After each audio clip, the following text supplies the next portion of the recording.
Movies RJ presenting Prometheus. कहानी की शुरुआत होती है हजारों साल पहले, जब धरती पूरी तरह से खाली होती है और जीवन पृथ्वी पर नहीं पनपा होता है। एक एलियन एक झरने के पास खड़ा होता है जो कुछ कुछ इंसानों के जैसा ही दिखाई देता है। आकाश में एलियन शिप को देखने के बाद वो एक लिक्विड पीता है और उसको पीने के बाद वो धीरे धीरे डस्ट में बदल जाता है और ये डस्ट पानी में बह जाती है।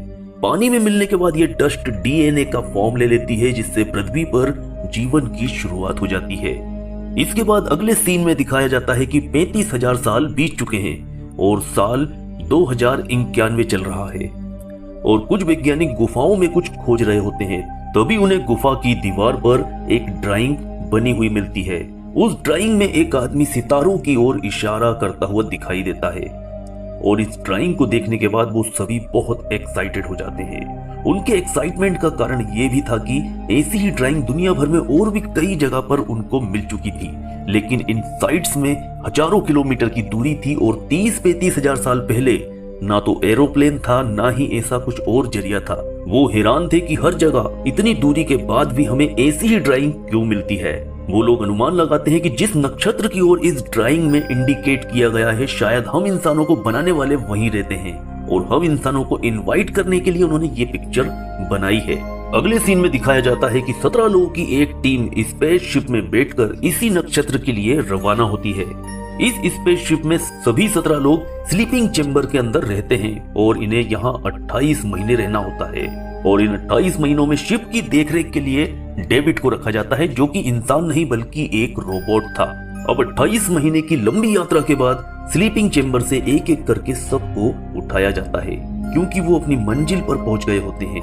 अब वो लोग स्पेसशिप से ही वहां पर खोजबीन करते हैं, लेकिन उन्हें कुछ भी नहीं मिलता, बट उनको एक प्लेन एरिया मिलता है जो बिल्कुल सीधा होता है।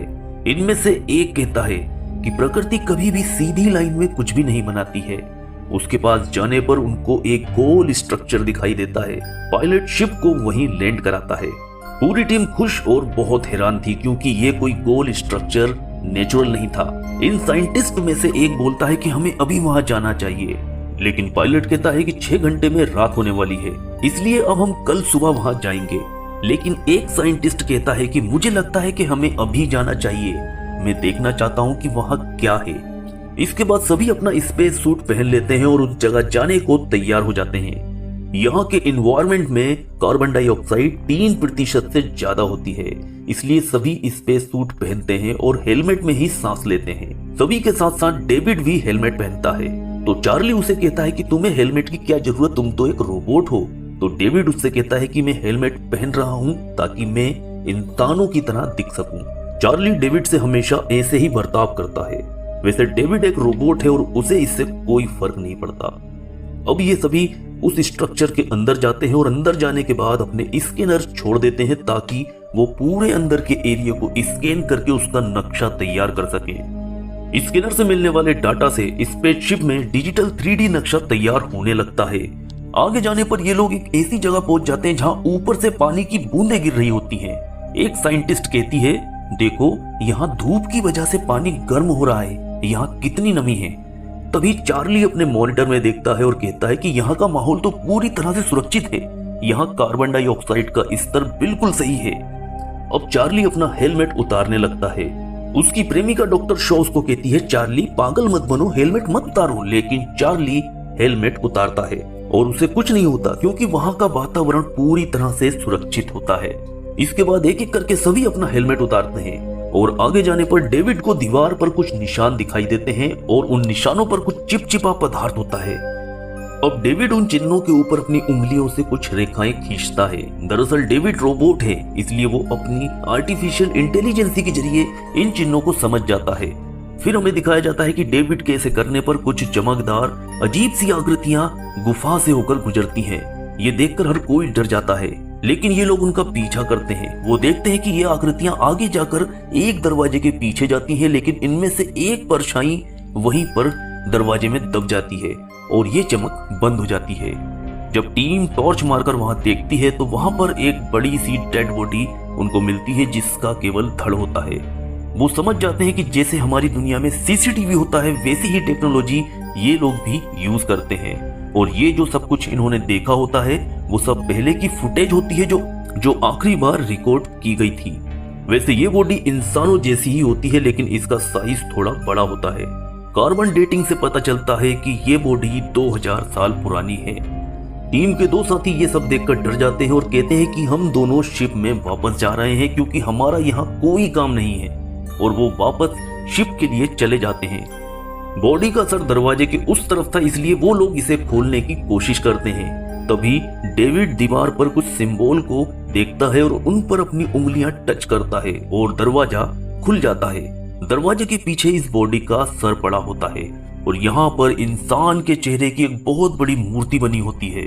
पूरे कमरे में सिलेंडर शेप के बॉक्स भरे होते हैं और कमरे की छत पर पेंटिंग बनी होती है।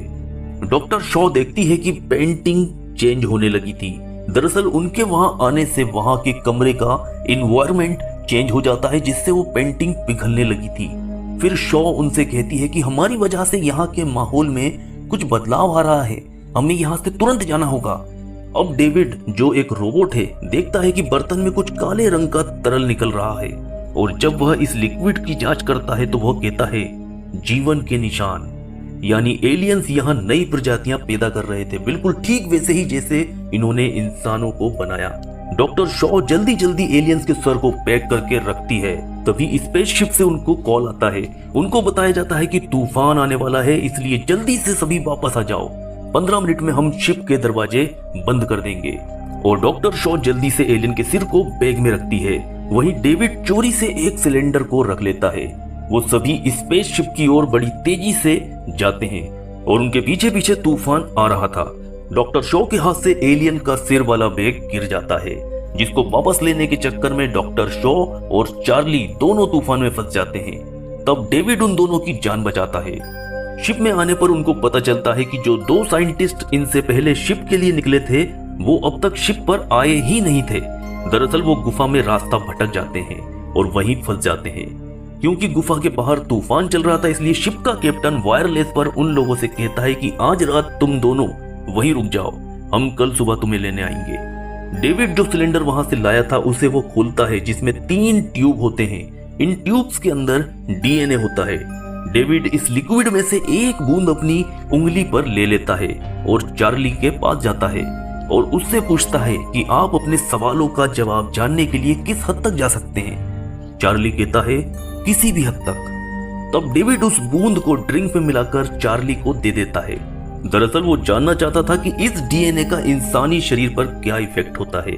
वहीं दूसरी तरफ लैब में एलियन के सिर पर रिसर्च शुरू की जाती है और वो लोग उस सर को करंट के जरिए कुछ देर के लिए जीवित करने की कोशिश करते हैं। करंट लगने से उस सर में जीवन के लक्षण दिखाई देने लगते हैं, लेकिन वो लोग करंट को कंट्रोल नहीं कर पाते और वो सर फट जाता है। फिर वो एलियन के डीएनए की जांच करते हैं और हैरान हो जाते हैं, क्योंकि उसका डीएनए और इंसान का डीएनए बिल्कुल एक जैसा होता है। तब डॉक्टर शॉ बोलती है कि हम इनके जैसे हैं, यानी ये हमारे पूर्वज हैं। अब उस रात चार्ली और उसकी प्रेमिका डॉक्टर शॉ फिजिकल रिलेशन बनाते हैं। अगली सुबह पायलट का फोन आता है। वो उनसे कहता है कि हमें जल्द से जल्द पिरामिड में वापस जाना होगा और अपने साथियों को वापस लाना होगा, क्योंकि रात से उनसे संपर्क नहीं हो पा रहा है। दरअसल पिरामिड में जो 2 साइंटिस्ट रह गए थे उन्हें वहां एक सांप दिखाई देता है जो सिलेंडर के लिक्विड से ही बना होता है। उन दोनों को लगता है कि ये एक सामान्य सा जीव है, परंतु ये बहुत ही खतरनाक जीव होता है और उन दोनों को मार डालता है। सुबह जब पूरी टीम वहां पहुंचती है तो उन दोनों की डेड बॉडी वहां मिलती है। वहीं डेविड स्कैनर डिवाइस के पास जाता है जो एक दीवार के पास जाकर रुक गए थे। उसे वहां एक गेट दिखाई देता है। डेविड उस गेट को खोलता है और अंदर जाता है। ये कमरा बिल्कुल अलग टाइप का था। इसमें कुछ स्लीपिंग चेम्बर और एक कुर्सी थी।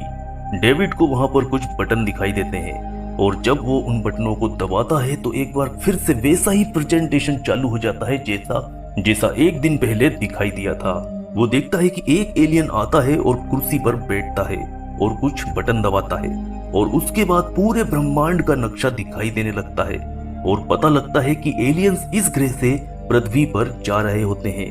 और उसके बाद दोनों एलियंस आपस में कुछ बात करते हैं और फिर एक एलियन स्लीपिंग चेम्बर में चला जाता है, यानी एक एलियन स्लीपिंग चेम्बर में जीवित है। वहीं चार्ली की तबीयत अब बहुत ज्यादा खराब होने लगती है, क्योंकि डेविड ने जो डीएनए की बूंद चार्ली को ड्रिंक में मिलाकर दी थी वो अपना काम करना शुरू कर चुकी होती है। और जब डॉक्टर शॉ चार्ली की आंखों को देखती है तो वो भी घबरा जाती है और ट्रीटमेंट के लिए डेविड को शिप पर वापस लेकर जाती है और वायरलेस पर पायलट को पिछले दरवाजे को खोलने के लिए कहती है। लेकिन स्पेसशिप की मालकिन कहती है, मैं किसी भी वायरस से संक्रमित व्यक्ति को अपनी शिप पर नहीं आने दूंगी क्योंकि इससे सबकी जान को खतरा हो सकता है। डॉक्टर शॉ बार बार समझाने की कोशिश करती है लेकिन वो नहीं मानती। फिर वो फायर मशीन लेकर बाहर आती है और कहती है, चले जाओ, मैं इसे मार दूंगी। तब आखिरकार चार्ली बोलता है, अब मेरा जिंदा रहना ठीक नहीं, मुझे मार दो, और वो उसको जला देती है। डॉक्टर शॉ इस झटके से बेहोश हो जाती है। होश आने पर वो देखती है कि डेविड उसका चेकअप कर रहा होता है। डेविड उसे बताता है कि आप प्रेग्नेंट हैं, आप मां बनने वाली हो, और बताता है कि आपके पेट में 3 महीने का बच्चा है। डॉक्टर शॉ डेविड से कहती है, ये नामुमकिन है, मैं प्रेग्नेंट नहीं हो सकती। दरअसल डॉक्टर शॉ को कुछ मेडिकल प्रॉब्लम थी और वो कभी भी मां नहीं बन सकती थी। डेविड पूछता है, क्या आपने चार्ली के साथ संबंध बनाए? जिस पर डॉक्टर शॉ कहती है, हाँ, लेकिन 10 घंटे पहले। डेविड कहता है, ये कोई साधारण बच्चा नहीं है बल्कि एक अलग किस्म का बच्चा है। डॉक्टर शॉ कहती है, मैं उसे देखना चाहती हूँ, लेकिन डेविड उन्हें बच्चा दिखाने से इनकार करता है।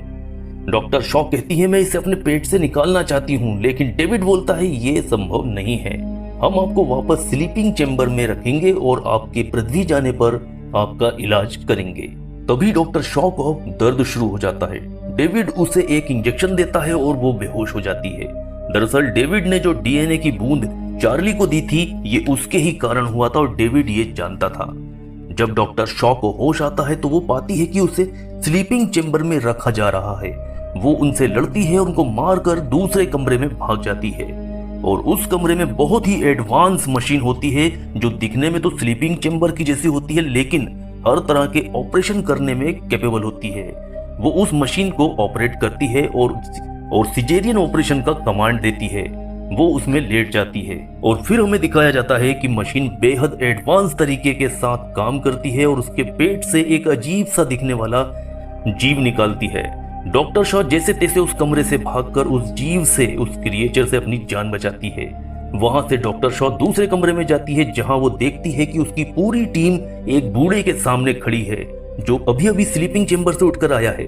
दरअसल ये वही व्यक्ति है जिसने इस पूरे प्रोजेक्ट पर पैसा लगाया है और ये धरती का एक बहुत अमीर आदमी है। इसकी बेटी ही इस टीम की चीफ थी। उसने इस प्रोजेक्ट पर पैसा इसलिए लगाया था क्योंकि वो 100 साल का हो चुका था लेकिन अभी और जीना चाहता था, और धरती पर डॉक्टर शॉ और डॉक्टर चार्ली ने उसे विश्वास दिलाया था कि अगर हमें वो मिल जाएं जिन्होंने हमें बनाया है तो हम अपने जीवन को बढ़ा सकते हैं और वो हमें वापस जवान भी बना सकते हैं। इसलिए वो चुपके से शिप में आ गया था। इसके बारे में केवल डेविड को पता था। डॉक्टर शॉ बूढ़े आदमी से कहती है कि अब ऐसा कुछ नहीं हो सकता क्योंकि सभी एलियन मर चुके हैं। तभी डेविड कहता है कि सभी नहीं मरे हैं, अभी एक जिंदा है और स्लीपिंग चेंबर में है और अब हम उससे मिलने जा रहे हैं। डॉक्टर शॉ वहां जाने के लिए तैयार होती है। तब पायलट उनके पास आता है और बताता है कि ये स्ट्रक्चर एलियन का घर नहीं है, शायद ये उनका आर्मी बेस है जहां इन लोगों ने इन प्राणियों को बनाया और इन प्राणियों ने ही बाहर आकर इन सबको मार डाला। वहां हजारों सिलेंडर में वो एलियन जीव भरे पड़े हैं। सब खत्म हुआ, अब हमें घर जाना चाहिए। लेकिन डॉक्टर शॉ पायलट को बताती है कि उनमें से अभी भी एक जिंदा है। इसके बाद डॉक्टर शॉ और उनकी पूरी टीम फिर से उस पिरामिड के पास जाती है। वहीं पिरामिड का स्कैन अब पूरा हो चुका था जिसे पायलट और उसके साथी अंतरिक्ष यान में कर रहे होते हैं। पायलट ध्यान से उस स्ट्रक्चर की शेप को देखता है तो दंग रह जाता है क्योंकि वो स्ट्रक्चर कोई इमारत नहीं बल्कि एक स्पेसशिप थी। दूसरी ओर पिरामिड में गई टीम उस कमरे में पहुंचती है जहां एलियन सो रहा होता है। डेविड बताता है कि ये लोग यहां से कहीं जाने की तैयारी कर रहे थे, फिर कुछ गलत हो गया। डॉक्टर शॉ पूछती है कहां जाने की तैयारी? तब डेविड बोलता है पृथ्वी, और डेविड बताता है नई सृष्टि से पहले ये पृथ्वी को नष्ट करना चाहते थे। डेविड एलियन को जगाता है और उससे बात करने की कोशिश करता है। वैसे डेविड एक रोबोट है इसलिए वो कई भाषाओं को जानता है, लेकिन एलियन उसकी बातों का कोई जवाब नहीं देता और तो और वो डेविड का सिर तोड़कर सबको मार डालता है। ये सब देखकर डॉक्टर शॉ वहां से भाग जाती है और वो एलियन अपने स्पेसशिप को चालू करता है और वहां से उड़ान भरने की तैयारी करता है। डॉक्टर शॉ बाहर पहुंचते ही पायलट से बोलती हैं, ये जहाज यहाँ से उड़ान भर रहा है और आपको इसे कैसे भी रोकना होगा। पायलट कहता है हमें कुछ नहीं करना है, हम बस घर वापस जा रहे हैं। डॉक्टर शॉ बोलती है कि अगर आपने इस अंतरिक्ष यान को नहीं रोका तो वहां वापस जाने के लिए कोई घर ही नहीं बचेगा। ये पृथ्वी को नष्ट करने के लिए जा रहे हैं। पायलट समझ जाता है कि इसे कैसे भी रोकना ही होगा। तब पायलट और उसकी टीम पूरी स्पीड से अपने शिप को एलियन शिप से जोरदार टक्कर मारते हैं, जिसमें वो सब मर जाते हैं। लेकिन एलियन शिप भी डैमेज हो जाता है और वो वापस जमीन पर गिर पड़ता है। स्पेसशिप के नष्ट होने के बाद डॉक्टर शॉ अब कुछ जरूरी सामान लेने शिप में वापस जाती है। वहां उसे कुछ आवाज सुनाई देती है जो बगल के कमरे से आ रही होती है। वो उस कमरे में देखती है तो वहां वही एलियन क्रिएचर था जो उसके पेट से निकला था। अब तक ये क्रिएचर बहुत बड़ा हो चुका था। तभी उसको डेविड का कॉल आता है। वह कहता है कि एलियन तुम्हें मारने के लिए आ रहा है, तुम्हें यहाँ से अभी निकलना होगा। डेविड एक रोबोट है, इसलिए उसका सर कट जाने के बाद भी वो काम कर रहा होता है। अब वो एलियन डॉक्टर शॉ के पास पहुंचता है और उसको मारने के लिए पकड़ता है, लेकिन तभी वो उस कमरे को ओपन कर देती है जो उनके जस्ट पीछे होता है और उसमें वो भयानक क्रिएचर था। दरवाजा खुलते ही वो क्रिएचर उस एलियन को पकड़ लेता है और उसको मार डालता है। डॉक्टर शॉ वहां से भाग जाती है और रोने लगती है। दरअसल अब वो पूरी टीम में इकलौती ऐसी है जो इस प्लेनेट पे जिंदा बची हुई है और यहाँ से जाने का कोई भी रास्ता अब उसके पास नहीं था। तभी डेविड की आवाज आती है। वो कहता है मुझे आपकी मदद चाहिए। वह कहती है मैं तुम्हारी मदद क्यों करूं? डेविड बोलता है आप मेरी मदद के बिना यहाँ से बाहर नहीं निकल सकती, मैं आपको यहाँ से निकाल सकता हूँ। यहाँ कई और भी स्पेसशिप हैं और मुझे पता है कि उन्हें कैसे चलाना है। अब डॉक्टर शॉ डेविड के पास पहुंचती हैं और उससे बात करती हैं। डेविड कहता है हम जल्द ही पृथ्वी के लिए निकल जाएंगे। तब डॉक्टर शॉ कहती है मैं वापस धरती पर नहीं जाना चाहती, मैं वहां जाना चाहती हूँ जहां से ये एलियंस आए थे। क्या तुम मुझे वहां ले जा सकते हो? डेविड कहता है हाँ, लेकिन आप वहां जाकर क्या हासिल करना चाहती हो? डॉक्टर शॉ कहती है उन्होंने हमें बनाया, फिर वो हमें मारना चाहते थे, मैं जानना चाहती हूँ कि वो हमें क्यों मारना चाहते थे। इसके बाद वो डेविड के शरीर और उसके सिर को अपने साथ दूसरे स्पेसशिप में ले जाती है और वे उस ग्रह से, उस एलियन शिप से बाहर निकल जाते हैं। इसके बाद दिखाया जाता है कि एलियन की डेड बॉडी का पेट फट जाता है और उसके अंदर से एक जानवर जैसा क्रिएचर निकलता है और वो जोर से चिल्लाता है। यहाँ आकर फिल्म खत्म हो जाती है। इस फिल्म का सेकंड पार्ट भी आ चुका है और जल्द ही 1 या 2 दिन में मैं उसका भी वीडियो अपलोड करूंगा। Don't forget to like and subscribe. Thanks for watching.